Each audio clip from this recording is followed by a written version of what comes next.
That's the start of the Slave Route Challenge, the 8th round. This is no ordinary race.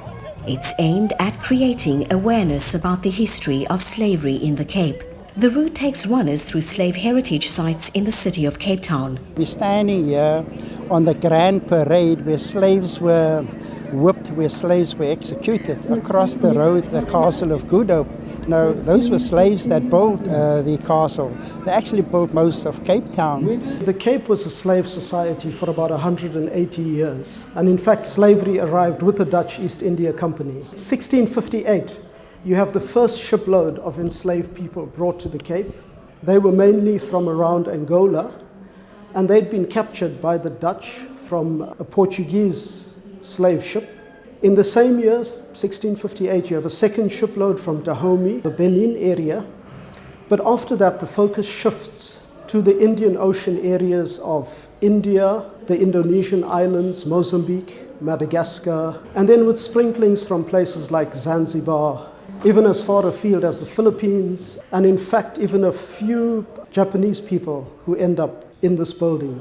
And Van Riebeeck actually said that he needed slaves to do the heavy and the dirty work that had to be done in setting up this refreshment station. Organizers of the event say the story about slaves should be out in the open and not left locked behind museum doors. The Slave Route Challenge, now in its 8th year, has become popular, with more than 10,000 experienced runners and novices taking part. First time I ran it in 2014, I won the race, and then 2015 I was there, 2016 I was second, and 2017 I won it as well. It's a beautiful race, it's good to run it. I feel amazing. It's one of the toughest with a legendary Cook Sister Hill. It's a steep gradient, probably like steeper than any other 21K that we do. It's very challenging.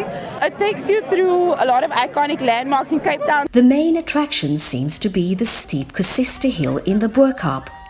Here the runners are treated to fresh, warm donuts, locally known as kusistas, and a live band to help keep their spirits up.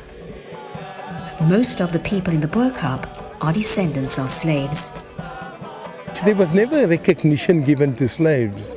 Slaves built Cape Town. Slaves suffered for Cape Town.